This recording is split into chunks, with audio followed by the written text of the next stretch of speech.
ದುರಸ್ತಿಗೆ ಕೋಟಿ ಕೋಟಿ ಖರ್ಚು ಈ ಲೆಕ್ಕವನ್ನ ನೋಡಿದ್ರೆ ನಿಮಗೂ ಕೂಡ ಶಾಕ್ ಆಗೋದು ಗ್ಯಾರಂಟಿ. ದುರಸ್ತಿ ನೆಪದಲ್ಲಿ ಲೂಟಿಗೆ ಇಳಿದಿದ್ದಾರ ಅಧಿಕಾರಿಗಳು.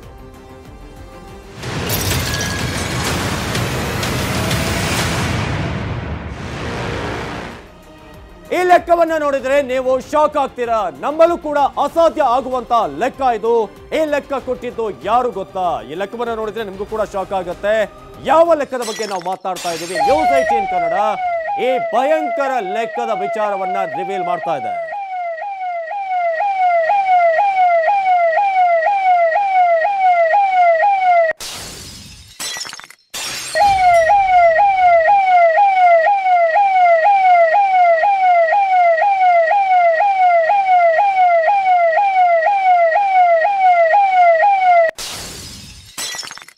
ಈ ಲೆಕ್ಕವನ್ನ ನೋಡಿದ್ರೆ ನೀವು ಕೂಡ ಶಾಕ್ ಆಗ್ತೀರಾ. ಅಂತ ಒಂದು ಲೆಕ್ಕ ಇದು. ನಂಬಲು ಅಸಾಧ್ಯ ಆಗುವಂತ ಲೆಕ್ಕ ಇದು. ಈ ಲೆಕ್ಕವನ್ನ ಕೊಟ್ಟಿದ್ದು ಯಾರು ಗೊತ್ತಾ? ಇದು ಬಹಳ ಮುಖ್ಯವಾದಂತಹ ಪ್ರಶ್ನೆ. ಇದು ನಿಮಗೆಲ್ಲ ಬಹಳ ಗೊತ್ತಿರುವಂತ ವಿಚಾರವೇ. ಇತ್ತೀಚೆಗೆ ಬಹಳ ಸುದ್ದಿ ಆಗಿದ್ದಂತ ವಿಚಾರ. ಈ ಲೆಕ್ಕವನ್ನ ಈಗ ಕೊಡ್ಲಾಗಿದೆ. ಆದ್ರೆ ಈ ಲೆಕ್ಕವನ್ನ ಕೇಳಿದ್ರೆ ಮಾತ್ರ ನೀವು ಶಾಕ್ ಆಗ್ತೀರಿ. ಇಷ್ಟು ಖರ್ಚಾಗುತ್ತಾ? ಇಷ್ಟು ಖರ್ಚಾಗುವಂತ ಚಾನ್ಸಸ್ ಇದೆಯಾ ಅಂತ. ಹಾಗಾದ್ರೆ ಆ ಲೆಕ್ಕ ಯಾವುದು? ನಿಮ್ಮನ್ನ ದಂಗು ಬಡಿಸುವಂತ ಆ ಲೆಕ್ಕ ಯಾವುದು? ಆ ಕಾಮಗಾರಿ ಯಾವುದು ಅನ್ನೋದು ಈಗ ನಿಮಗೆ ನ್ಯೂಸ್ 18 ಕನ್ನಡ ಎಕ್ಸ್ಕ್ಲೂಸಿವ್ ಆಗಿ ಇವತ್ತಿನ ಮೊದಲ ಬಿಗ್ ಬ್ರೇಕಿಂಗ್ ಆಗಿ 9 ಗಂಟೆಯ ಬಿಗ್ ಬ್ರೇಕಿಂಗ್ ಆಗಿ ನಿಮಗೆ ಕೊಡುತ್ತೆ. ಈ ಲೆಕ್ಕವನ್ನ ಕೊಟ್ಟಿರೋದು ಬೇರೆ ಯಾರು ಅಲ್ಲ, BMRCL ಅವರು.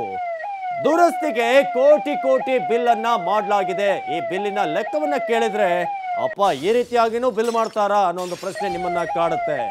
ದುರಸ್ತಿಯ ಲೆಕ್ಕಕ್ಕೆ ಕನ್ನ ಹಾಕಿದ ಅಧಿಕಾರಿಗಳು ಅನ್ನೋ ಸಂಶಯ ನಿಮ್ಮನ್ನ ಕಾಡುತ್ತೆ. ನ್ಯೂಸ್ 18 ಕನ್ನಡ ಅದರ ಅಸಲಿಯತ್ತನ್ನ ಬೆಚ್ಚಿಡುತ್ತೆ. ಅಸಲಿ ಕಹಾನಿಯನ್ನ ಇವತ್ತು ಎಕ್ಸ್ಕ್ಲೂಸಿವ್ ಆಗಿ ನಿಮ್ಮ ಮುಂದೆ ನ್ಯೂಸ್ 18 ಕನ್ನಡ ಅದನ್ನ ರಿವೀಲ್ ಮಾಡುತ್ತೆ. ದುರಸ್ತಿಯ ಲೆಕ್ಕಕ್ಕೆ ಅಧಿಕಾರಿಗಳೇ ಕನ್ನ ಹಾಕಿದ್ರ ಅನ್ನೋದು ನಿಮಗೂ ಕೂಡ ಸಂಶಯ ಮೂಡುತ್ತೆ. ನಾವು ಅದನ್ನು ನಿಮಗೆ ತೋರಿಸ್ತಾ ಇದ್ದೇವೆ.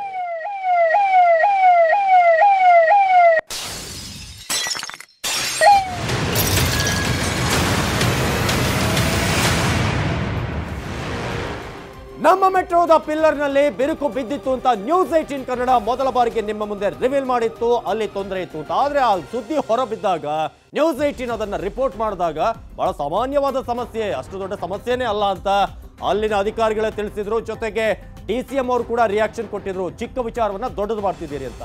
ಆದ್ರೆ ಮೆಟ್ರೋ ಪಿಲ್ಲರ್ ಬಿರುಕು ಸ್ಟೋರಿ ಮಾಡಿತ್ತು ನ್ಯೂಸ್ 18 ಕನ್ನಡ. ಈಗ ಅದರ ಮುಂದುವರಿದ ಕಥೆಯನ್ನ ಹೇಳ್ತೀವಿ ನಿಮ್ಗೆ ಯಾವ ರೀತಿಯಾಗಿದೆ ಅಂತ. ಇದು ನ್ಯೂಸ್ 18 ನ ಸೂಪರ್ ಎಕ್ಸ್ಕ್ಲೂಸಿವ್ ಪಿಲ್ಲರ್ ಬಿರುಕು, ಪಿಲ್ಲರ್ ನಂಬರ್ 155. ಆ ಒಂದು ಪಿಲ್ಲರ್ ನ ಕತೆ ಇದು. ಇದರ ದುರಸ್ತಿ ವಿಚಾರದಲ್ಲಿ ನ್ಯೂಸ್ 18 ಕನ್ನಡ ಪ್ರಪ್ರಥಮ ಬಾರಿಗೆ ಎಲ್ಲರಿಗಿಂತ ಮುಂಚೆ ಇದನ್ನ ರಿಪೋರ್ಟ್ ಮಾಡಿತ್ತು. ಇದನ್ನ ರಿಪೀಟ್ ಆಗಿ ನಾವು ಟೆಲಿಕಾಸ್ಟ್ ಮಾಡಿದ್ವಿ, ತಿಳಿಸಿದ್ವಿ. ಎಲ್ಲಿ ತೊಂದರೆ ಇದೆ, ಅಲರ್ಟ್ ಇದೆ ಅಂತ. ಪಿಲ್ಲರ್ ನಂಬರ್ 155 ನ ದುರಸ್ತಿಯ ಲೆಕ್ಕದ ಕಥೆಯನ್ನ ನ್ಯೂಸ್ 18 ಕನ್ನಡ ನಿಮ್ಮ ಮುಂದೆ ಇಡ್ತಾ ಇದೆ. ಈ ಕಥೆಯನ್ನ ಕೇಳಿದ್ರೆ ನೀವು ಶಾಕ್ ಆಗ್ತೀರಾ. ಈ ರೀತಿ ಕೂಡ ಬಿಲ್ ಆಗುತ್ತಾ? ಇಷ್ಟೆಲ್ಲ ಖರ್ಚಾಗುತ್ತಾ? ಆ ರೀತಿ ಇದೆ ಪಿಲ್ಲರ್ನ ದುರಸ್ತಿಯ ಕಾರ್ಯದ ಲೆಕ್ಕಾಚಾರ. ಇದು ನಂಬರ್ 155. ನಾವೇನು ನ್ಯೂಸ್ 18 ಕನ್ನಡ ಅದನ್ನ ನಿರಂತರವಾಗಿ ಒಂದು ಅಭಿಯಾನವಾಗಿ ತೋರಿಸಿದ್ವಿ. ಈ ಲೆಕ್ಕವನ್ನ ಕೇಳಿದ್ರೆ ನೀವು ಕೂಡ ನಿಜಕ್ಕೂ ನಂಬೋದಿಲ್ಲ. ಯಾಕಂದ್ರೆ ಆರಂಭದಲ್ಲಿ BMRCL ಅವ್ರನ್ನೇ ನಾವು ಪ್ರಶ್ನೆ ಮಾಡಿದಾಗ, ದೂರವಾಣಿ ಸಂಪರ್ಕದಲ್ಲಿ ಮಾತನಾಡಿಸಿದಾಗ ಅದೊಂದು ದೊಡ್ಡ ಸಮಸ್ಯೆನೇ ಅಲ್ಲ ಅಂತ. ಈಗ ಆ ರಿಪೇರಿಯ ರೇಟ್ ಕಾರ್ಡ್ ಅನ್ನ ನಿಮ್ಮ ಮುಂದೆ ಇಡ್ತಾ ಇದ್ದೀವಿ. ಈ ಲೆಕ್ಕವನ್ನ ಕೇಳಿದ್ರೆ ನೀವು ಕೂಡ ನಿಜಕ್ಕೂ ನಂಬೋದಿಲ್ಲ. ಈ ರೀತಿಯಾದಂತಹ ಲೆಕ್ಕವನ್ನ ಕೊಟ್ಟಿದೆ ನಮ್ಮ ಮೆಟ್ರೋ. ಹಾಗಾದ್ರೆ ನಿಜಕ್ಕೂ ಅಷ್ಟು ಖರ್ಚಾಗಿದೆಯಾ? ಪಿಲ್ಲರ್ ನಂಬರ್ 155ರ ರಿಪೋರ್ಟ್ ಕಾರ್ಡ್ ಎಲ್ಲಿದೆ?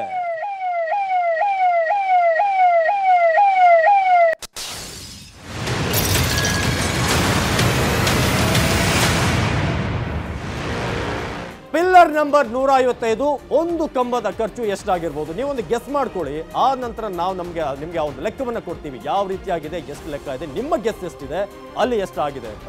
ಲೆಕ್ಕವನ್ನ ಕೇಳಿದ್ರೆ ಎಂಥವ್ರಿಗೂ ಕೂಡ ಶಂಕೆ ಹುಟ್ಟುತ್ತೆ. ಅದೇ ರೀತಿಯಾಗಿ ಒಂದಲ್ಲ ಎರಡಲ್ಲ ಎಷ್ಟು ಖರ್ಚಾಗಿದೆ ಅಂತ ನ್ಯೂಸ್ 18 ಕನ್ನಡ ನಿಮ್ಗೆ ತೋರಿಸುತ್ತೆ.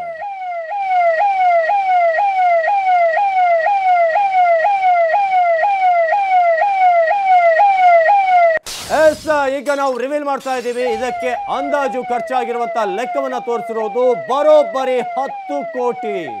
ಒಂದು ಕಂಬಕ್ಕೆ 10 ಕೋಟಿ ಲೆಕ್ಕವನ್ನ ಕೊಡಲಾಗಿದೆ. ದುರಸ್ತಿಗಾಗಿ ಇಷ್ಟು ಖರ್ಚಾಗಿದೆಯಾ? ಒಂದು ಕಂಬಕ್ಕೆ 10 ಕೋಟಿ ಅಂತಾದ್ರೆ ನಮ್ಮ ಮೆಟ್ರೋಗಳಲ್ಲಿ ಎಷ್ಟು ಪಿಲ್ಲರ್ ಇದೆ? ಹಾಗಾದ್ರೆ ಒಂದೊಂದು ಅದರಲ್ಲಿ ಡ್ಯಾಮೇಜ್ ಕಂಡು ಬಂದ್ರೆ ಒಂದೊಂದಕ್ಕೆ 10 ಕೋಟಿ ಆದ್ರೆ ಎಷ್ಟಾಗುತ್ತೆ? ಒಂದಲ್ಲ ಎರಡಲ್ಲ, ಬರೋಬ್ಬರಿ 10 ಕೋಟಿ ಖರ್ಚನ್ನ ತೋರಿಸಲಾಗಿದೆ ಒಂದು ಕಂಬಕ್ಕೆ. 155 ನಂಬರ್ನೇ ಕಂಬಕ್ಕೆ 15 ಕೋಟಿಯನ್ನ ಇಡಲಾಗಿತ್ತಂತೆ ಒಂದು ಪಿಲ್ಲರ್ನ ದುರಸ್ತಿಗೆ. ಆದ್ರೆ ಆರಂಭದಲ್ಲಿ ನಾವು ಕೇಳಬೇಕಾದ್ರೆ ಇದು ದೊಡ್ಡ ಸಮಸ್ಯೆನೇ ಅಲ್ಲ, ಚಿಕ್ಕ ಸಮಸ್ಯೆ, ದೊಡ್ಡದಾಗಿ ಅದನ್ನ ಮಾಧ್ಯಮಗಳು ಅದನ್ನ ಬಿಂಬಿಸ್ತಾ ಇದ್ದಾವೆ ಅಂತ. ಈಗಾಗಲೇ 10 ಕೋಟಿ ರೂಪಾಯಿ ಖರ್ಚಾಗಿದೆಯಾ ಇದಕ್ಕೆ?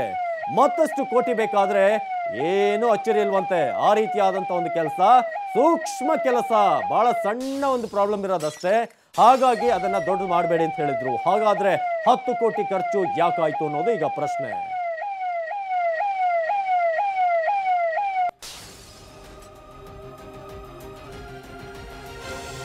ಇದೀಗ ಪಿಲ್ಲರ್ನ ರಿಪೇರಿ ಕಾರ್ಯದ ಒಂದು ವಿಜುವಲ್ಸ್ ಅನ್ನ ನೋಡ್ತಾ ಇದ್ರಿ. ಯಾವ ರೀತಿಯಾಗಿ ಬಹಳ ದೊಡ್ಡ ಪ್ರಾಜೆಕ್ಟ್ ಇದು, 10 ಕೋಟಿ ಖರ್ಚಾಗಿದೆ ಅಂತ ತೋರಿಸಿದ್ದಾರೆ ಈಗ. ಆದ್ರೆ ಆರಂಭದಲ್ಲಿ ಮಾತ್ರ ಬಹಳ ಸಿಲ್ಲಿ ಆದಂತ ಡ್ಯಾಮೇಜ್ ಇದು. ಇದನ್ನ ಯಾಕೆ ಇಷ್ಟು ದೊಡ್ಡ ಮಾಡ್ತಿದ್ರಿ ಅಂತ ಪ್ರಶ್ನೆ ಮಾಧ್ಯಮಗಳ ಮೇಲೆ ಕೂಡ ಬಂದಿತ್ತು. ಆದ್ರೆ ಈಗ ಖರ್ಚಿನ ಲೆಕ್ಕ 10 ಕೋಟಿ ಆಗಿದೆ ಅನ್ನೊಂದು ಮಾಹಿತಿ ಸಿಗ್ತಾ ಇದೆ ನ್ಯೂಸ್ 18 ಕನ್ನಡಕ್ಕೆ. ಮತ್ತಷ್ಟು ಖರ್ಚಾದ್ರೂ ಕೂಡ ಯಾವುದೇ ಆಶ್ಚರ್ಯ ಇಲ್ವಂತೆ. BMRCL ಕಚೇರಿಯನ್ನು ಕೂಡ ನೋಡ್ತಾ ಇದ್ರೆ. ಇನ್ನೊಂದು ಕಡೆ ಪಿಲ್ಲರ್ ರಿಪೇರಿ ಯಾವ ರೀತಿಯಾಗಿ ಆಗಿತ್ತು, ಎರಡು ಕಡೆ ಸಪೋರ್ಟ್ ಅನ್ನ ಕೊಟ್ಟು ಮೆಟಲ್ನ ಸಪೋರ್ಟ್ ಅನ್ನ ಕೊಟ್ಟಿದ್ರು. ಜೊತೆಗೆ ದೆಹಲಿಯಿಂದ ಕೂಡ ಮೆಟ್ರೋ ಎಕ್ಸ್ಪರ್ಟ್ಗಳು ಬಂದು ಇಲ್ಲಿ ಅದರ ದುರಸ್ತಿ ಕಾರ್ಯದ ಬಗ್ಗೆ ಅವರು ಕೂಡ ಒಂದಷ್ಟು ಇನ್ಸ್ಪೆಕ್ಷನ್ ಮಾಡಿ ಹೋಗಿದ್ರು, ಸಲಹೆಗಳನ್ನ ಕೊಟ್ಟು ಹೋಗಿದ್ರು. ಆದ್ರೆ ಇದಕ್ಕೆ ಒಂದು ಕಂಬಕ್ಕೆ ಖರ್ಚೀಗ 10 ಕೋಟಿ ಅಂತ ತೋರಿಸಲಾಗ್ತಿದೆ. ನ್ಯೂಸ್ 18 ಕನ್ನಡ ಸೂಪರ್ ಎಕ್ಸ್ಕ್ಲೂಸಿವ್ ಆಗಿ ಮಾಹಿತಿಯನ್ನ ನಿಮ್ಮ ಮುಂದೆ ಇಡ್ತಾ ಇದೆ.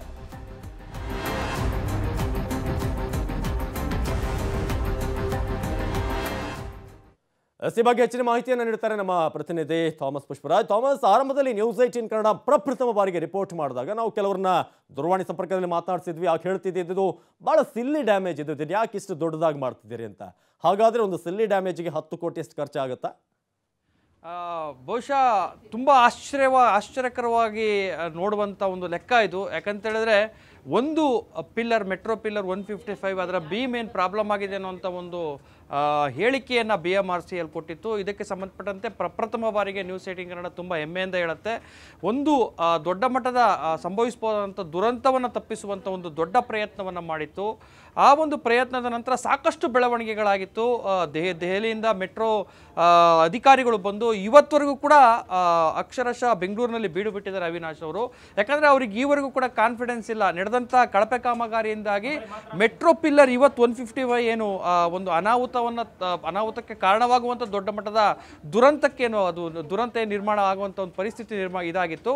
ಅಂಥ ಪರಿಸ್ಥಿತಿ ಮತ್ತೆ ನಿರ್ಮಾಣ ಆದರೂ ಕೂಡ ಆಶ್ಚರ್ಯ ಇಲ್ಲ ಅನ್ನೋ ಕಾರಣದ ಹಿನ್ನೆಲೆಯಲ್ಲಿ ಪರಿಸ್ಥಿತಿ ಸಂಪೂರ್ಣವಾಗಿ ತಿಳಿಯಾಗೋವರೆಗೂ, ಸಂಪೂರ್ಣ ಸುರಕ್ಷಿತ ಅನ್ನುವಂಥದ್ದು ಕನ್ಫರ್ಮ್ ಆಗೋವರೆಗೂ ಕೂಡ ದೆಹಲಿಯಿಂದ ಇಲ್ಲಿಗೆ ಬಂದಿರುವಂಥ ಯಾವುದೇ ಅಧಿಕಾರಿಗಳು ವಾಪಸ್ ಹೋಗೋದಕ್ಕೆ ರೆಡಿ ಇಲ್ಲ. ಯಾಕಂದರೆ ಇಲ್ಲಿ ಮಾಡುವಂಥ ಕಳಪೆ ಗುಣಮಟ್ಟ, ಇಲ್ಲಿರುವಂಥ ಭ್ರಷ್ಟ ಆಡಳಿತ ವ್ಯವಸ್ಥೆಯ ಕಾರಣಕ್ಕೋಸ್ಕರ ಇವತ್ತು ಮೆಟ್ರೋ ದೊಡ್ಡ ಮಟ್ಟದ ಅಪಖ್ಯಾತಿಗೆ ಈಡಾಗುವಂಥ ಪರಿಸ್ಥಿತಿ ಏನಿದೆ ಅದನ್ನು ದೆಹಲಿಯಿಂದ ಬಂದಿರುವಂಥವ್ರು ಯಾವುದೇ ಕಾರಣಕ್ಕೂ ಕೂಡ ತೆಗೆದುಕೊಳ್ಳೋಕ್ಕೆ ರೆಡಿ ಇಲ್ಲ. ಆ ಕಾರಣದ ಹಿನ್ನೆಲೆಯಲ್ಲಿ ಈ ಕ್ಷಣದವರೆಗೂ ಕೂಡ ದುರಸ್ತಿಯ ಕಾಮಗಾರಿ ನಡೀತಾ ಇದೆ. ಒಂದು ಮಾಹಿತಿಯ ಪ್ರಕಾರ, ಯಾಕಂದರೆ BMRCL ಏನು ನಡೆಯುತ್ತೆ ಏನು ಬಿಡುತ್ತೆ ಅನ್ನೋಂಥದ್ದು ಸಾರ್ವಜನಿಕವಾಗಿ ಎಲ್ಲೂ ಕೂಡ ಬಹಿರಂಗ ಆಗಲ್ಲ. ಎಷ್ಟೇ RTI ಹಾಕೊಳ್ಳಿ, ಎಷ್ಟೇ ಮಾಹಿತಿ ಕೇಳಿ, ಅಲ್ಲಿ ಏನು ನಡೆಯುತ್ತೆ, ಎಷ್ಟು ಖರ್ಚಾಗುತ್ತೆ, ಏನೇನಾಗುತ್ತೆ ಅನ್ನೋದ್ರ ಬಗ್ಗೆ ಮಾಹಿತಿ ಇಲ್ಲ. ಹಾಗಾಗಿ ನಮಗೊಂದು ಕುತೂಹಲ ಇತ್ತು, ಈವರೆಗೆ ನಡೀತಿರುವಂಥ ದುರಸ್ತಿಗೆ ಎಷ್ಟು ಖರ್ಚಾಗಿದೆ ಅನ್ನುವಂಥ ಮಾಹಿತಿಯನ್ನು ನಾವು ಕಲೆ ಹಾಕ್ತಾ ಹೋಗ್ತಿದ್ದಂಗೆ ನಮಗೆ ಅಧಿಕೃತವಾಗಿ ದಾಖಲೆಗಳಂತೂ ಸಿಗಲಿಲ್ಲ. ಯಾಕಂದರೆ ಅಲ್ಲಿರುವಂಥ ಕೆಲವೊಂದು ವಿಶ್ವಸನೀಯ ಮೂಲಗಳು ಹೇಳುವಂಥ ಪ್ರಕಾರ 15 ಕೋಟಿ, ಬರೋಬ್ಬರಿ 15 ಕೋಟಿ ಅವಿನಾಶ್ ಇದಕ್ಕೆ ಮೀಸಲಾಗಿಟ್ಟಿರುವಂಥದ್ದು. ಇದರೊಳಗೆ ಈಗಾಗಲೇ 10 ರಿಂದ 12 ಕೋಟಿ ಖರ್ಚಾಗೋಗ್ಬಿಟ್ಟಿದೆ. ಒಂದು ಪಿಲ್ಲರ್ನ ಬೀಮ್ ದುರಸ್ತಿಗೆ 10 ರಿಂದ 12 ಕೋಟಿಯಷ್ಟು ಹಣವನ್ನು ಖರ್ಚು ಮಾಡ್ತಾರೆ ಅಂದಾಗ ಅವ್ರು ಯಾವ ಮಟ್ಟದ ರಿಪೇರಿ ಮಾಡ್ತಿರ್ಬೋದು? ಬಹುಶಃ ಇದು ವಿಶ್ವದ 8ನೇ ಅದ್ಭುತನ ಅಂತ ಅನ್ನುವಂಥ ಅನುಮಾನ ಕೂಡ ಕಾಣುತ್ತೆ. ಯಾಕಂತ ಹೇಳಿದ್ರೆ ಇದು ಭಾರಿ ದೊಡ್ಡ ಮಟ್ಟದ ಅಂತ ಹೇಳಿದ್ರೆ ದುಬಾರಿ ಮಟ್ಟದ ರಿಪೇರಿನ ಅನ್ನುವಂಥ ಒಂದು ಆಶ್ಚರ್ಯನೂ ಕೂಡ ಕಾಡುತ್ತೆ. BMRCL ಅಧಿಕಾರಿಗಳಿಗೆ ನಾವು ಇದಕ್ಕೆ ಸಂಬಂಧಪಟ್ಟಂತೆ ಸಾಕಷ್ಟು ಸಾಕಷ್ಟು ರೀತಿಯಲ್ಲಿ ಅವರಿಂದ ಮಾಹಿತಿಯನ್ನ ಕಲೆ ಹಾಕುವಂತ ಪ್ರಯತ್ನವನ್ನು ಮಾಡ್ತಾ ಇದ್ದೀವಿ. ಅಧಿಕೃತವಾಗಿ ಅವರು ಯಾವುದೇ ಮಾಹಿತಿಯನ್ನು ಹೊರಗಡೆ ಬರೋದಕ್ಕೆ ಬಿಡ್ತಾ ಇಲ್ಲ. ಹಾಗಾಗಿ ಅಲ್ಲಿರುವಂತ ಮಾಹಿತಿಗಳ ಪ್ರಕಾರ ಅಲ್ಲಿರುವಂತ ನಮಗೆ ಕೆಲವು ವಿಶ್ವಸನೀಯ ಮೂಲಗಳು ಹೇಳುವಂತ ಪ್ರಕಾರ ಈವರೆಗೆ 10 ರಿಂದ 12 ಕೋಟಿ ಖರ್ಚಾಗಿದೆ. 15 ಕೋಟಿಯನ್ನು ಏನು ತೆಗೆದಿರಿಸಲಾಗಿದೆ. ಅಷ್ಟು 15 ಕೋಟಿ ಖರ್ಚಾಗಲೇಬೇಕು ಅನ್ನುವಂಥ ಉದ್ದೇಶದಿಂದ ಇವರು ಹೆಚ್ಚುವರಿಯಾಗಿ ಹಣವನ್ನ ಖರ್ಚು ಮಾಡಿದ್ರು ಕೂಡ ಆಶ್ಚರ್ಯ ಪಡಬೇಕಾಗಿಲ್ಲ. ಇಲ್ಲಿ ಇರುವಂತ ಮತ್ತೊಂದು ಅನುಮಾನ ಏನು ಅಂತ ಹೇಳಿದ್ರೆ ಅವಿನಾಶ್, ಇದರಲ್ಲಿ ಏನಾದರೂ ಅವ್ಯವಹಾರ ಅಕ್ರಮ ಎತ್ಕಾಣ್ತಿದೆಯಾ ಅನ್ನೋ ಅನುಮಾನ ಕೂಡ ಇದರೊಳಗೆ ಕಾಡ್ತಾ ಇದೆ ಅವಿನಾಶ್. ಧನ್ಯವಾದ ಮಾಹಿತಿಗಾಗಿ ಥಾಮಸ್ ಪುಷ್ಪರಾಜ್.